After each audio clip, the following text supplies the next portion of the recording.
కేవలం 5,000తో 605 గజాల భూమిలో 630 స్క్వేర్ ఫీట్ సింప్లెక్స్ హౌస్ కేవలం 36 లక్షలు మాత్రమే. ఇదొక వైపు. మరొక వైపు ఇవాళ నేను 6.5 ఏళ్ళు అని పెట్టిన. అక్కడ మీరు అడగవచ్చు 6.5 ఏళ్ళు ఏంది, మీరు పరిపాలించింది 9.5 ఏళ్ళు కదా అని. వాస్తవంగా చెప్పాలి అంటే 2 ఏళ్ళు మరి ఎవరూ ఊహించని విధంగా కరోనా అనే మహమ్మారి వచ్చిన తర్వాత దాదాపు 2019 చివరి నుంచి 2021 చివరి దాకా 2 ఏళ్ల పాటు కరోనాతో రాష్ట్ర ఆర్థిక వ్యవస్థ మీకు తెలుసు. మరొక వైపు పెద్ద నోట్ల రద్దు, ఇంకోవైపు కొత్త రాష్ట్రంగా ఏర్పడి బాలారిష్టాలు, ఇవన్నీ చూస్తే వెరసి మేము నికరంగా పరిపాలించింది నిజంగా చెప్పాలంటే ఎన్నికలు ఇవన్నీ తీసేస్తే 6.5 సంవత్సరాలు మాత్రమే. ఒకవైపు అటు 60 ఏళ్ళ పరిపాలన, ఒకవైపు 60 ఏళ్ళు మాకు వారసత్వంగా కష్టాలు ఇచ్చిపోయిన వాళ్ళ పరిస్థితి ఒకవైపు, 6.5 ఏళ్ళ పరిపాలన ఒకవైపు. ఇందులో మేము పెట్టుకున్న ఆలోచన ఏ రకంగానైనా సరే ప్రాధాన్యత క్రమం, ప్రయారిటీ, ఆర్డర్ ఆఫ్ ప్రయారిటీ నిర్మాణం చేసుకోవాలని చెప్పి మొట్టమొదటి ప్రయారిటీ పేద ప్రజలను కడుపులో పెట్టుకొని కాపాడుకోవడానికి టాప్ ప్రయారిటీ ఇచ్చుకున్నాం. సంక్షేమం తర్వాత, సంక్షేమంలో మీరు చూసినట్టయితే ఆసరా లాంటి పథకాలు, అంటే ఏ పేదవాడు ఆకలి చావుకు లోను కాకూడదు, ఏ పేదవాడు ఎట్టి పరిస్థితుల్లో కూడా నష్టపోకూడదు అనే ఉద్దేశంతో ఆసరా పెట్టుకున్నాం. రెండో ప్రాధాన్యం విద్యుత్ రంగాన్ని సంక్షోభం నుంచి గట్టెక్కించడం. ఎందుకంటే ప్రతి మనిషి జీవితంలో విద్యుత్ ఇవాళ అంతర్భాగం అయిపోయింది. పొద్దున్న లేస్తే మనం బటన్ స్విచ్ ఆన్ చేయడంతో మొదలవుతుంది ప్రయాణం, జీవితం.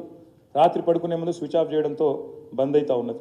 అందుకే దినచర్యలో అంతర్భాగంగా మారిపోయిన విద్యుత్ రంగాన్ని, మంచినీళ్ళ నుంచి సాగునీటి వరకు అన్నింటికీ కీలకమైన విద్యుత్ రంగాన్ని బయటేసేది రెండో ప్రాధాన్యంగా తీసుకున్నాం.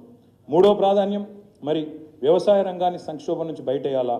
లక్షలాది మంది రైతులు ఏ ఆశించైతే సాగునీరు ఆశించి, కరెంటు ఆశించి, మరి సపోర్ట్ ఆశించి తెలంగాణ కోసం పోరాటం చేసినారో వాళ్లకు అండగా నిలబడడం, ఆత్మహత్యలు ఆపడం, వలస చేయడం. ఐదవది పల్లె ప్రగతి, పట్టణ ప్రగతి. ఆరవది క్షీణించిన అటవీ సంపదను. ఈ రకంగా ముందు ప్రాధాన్యత క్రమం నిర్మించుకున్నాం. తర్వాత నిధుల కూర్పు మీద దృష్టి పెట్టినాం. ఆర్థిక రంగంలో నిష్ణాతులైన జిఆర్ రెడ్డి గారిని తెచ్చుకున్నాం. అత్యంత కఠినంగా ఫిస్కల్ ప్రుడెన్స్ పాటించినాం. వారసత్వంగా సంక్రమించిన అప్పుల లెక్కలు తీసినాం. వాస్తవికమైన ఆర్థిక క్రమశిక్షణ పాటించినాం. అన్ని అవకాశాలను ఎక్స్ప్లోర్ చేస్తూ ముందడుగు వేసినాం. భవిష్యత్తును దృష్టిలో పెట్టుకొని, రాబోయే ఎన్నికలు కాదు, రాబోయే తరాలను దృష్టిలో పెట్టుకొని పటిష్టమైన పునాదులు వేస్తూ రాష్ట్ర సొంత ఆదాయ వనరులు ఒకవైపు పెంచుకుంటూ కేంద్ర నిధులను కూడా అందులో వాటాను సాధించాలి. మరొక వైపు కేంద్ర ఆర్థిక పరిమితులకు, FRBM లాంటి చట్టాలకు లోబడి అప్పులు తీసుకొచ్చినా, పెట్టుబడులు పెట్టినా, ఇవన్నిటినీ కూడా సమగ్రంగా అర్థం చేసుకొని ప్రయాణం ప్రారంభించాం. కాబట్టే ఈ స్లైడ్ చాలా ఇంపార్టెంట్. ఇది మీరు చూసినట్టయితే ఒక్క మాటలో తెలంగాణ ఎక్కడి నుంచి ఎక్కడికి పోయిందో చెప్పవచ్చు మీరు. 2013-14లో తెలంగాణ తలసరి ఆదాయం పర్ క్యాపిటల్ ఇన్కమ్ 1,12,162 రూపాయలు మాత్రమే. కానీ మేము దిగిపోయే నాటికి, మేము ప్రభుత్వాన్ని కాంగ్రెస్ పార్టీకి అప్పచెప్పే నాటికి భారతదేశంలోనే నెంబర్ 1 స్టేట్ పర్ క్యాపిటల్లో తెలంగాణగా చేసి 3,17,115 రూపాయలతో వారికి అప్పచెప్పినాం.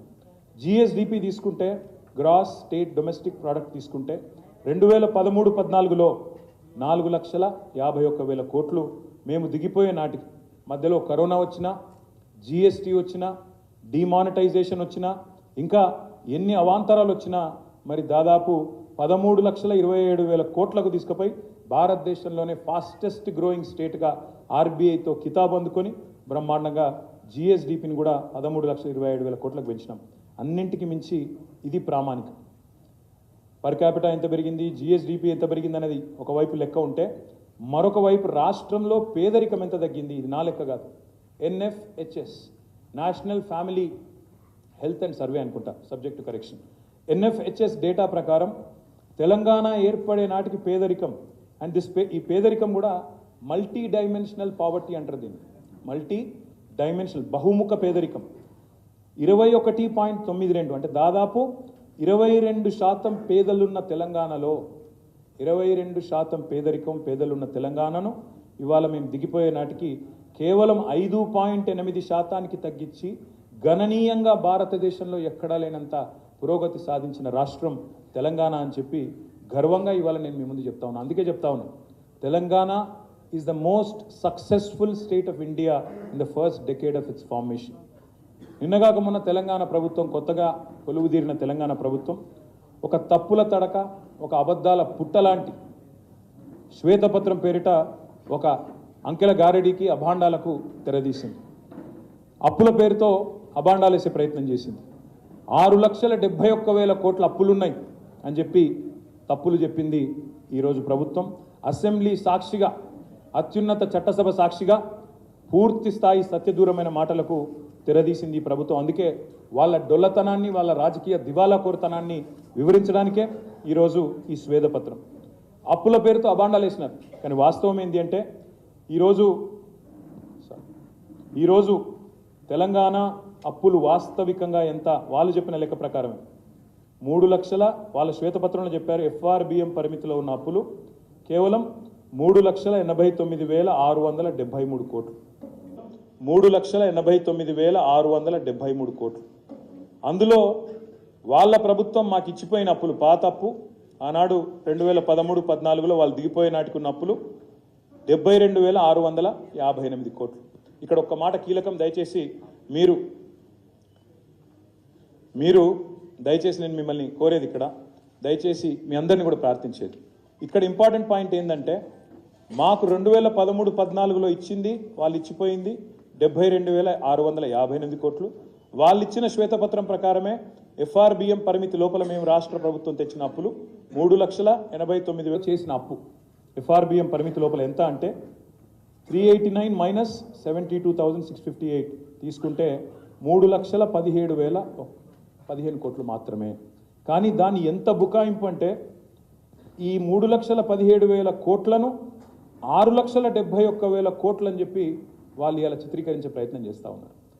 ఇది ఎందుకు డొల్లా అని నేను అంటున్నా అంటే ఇందులో ప్రభుత్వ గ్యారంటీ ఉన్నాయి 1,27,208 కోట్లు ఉన్నాయి.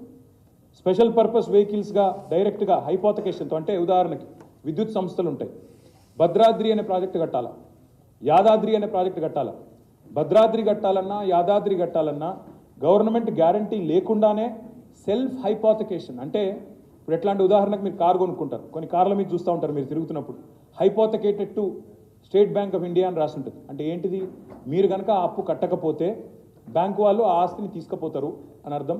దానికి ఆడికాడికే సరిపోతుంది అని అర్థం. వాళ్ళు ఆ ఆస్తిని తీసుకుపోతారు అని అర్థం. దానికి ఆడికాడికే సరిపోతుంది అని అర్థం.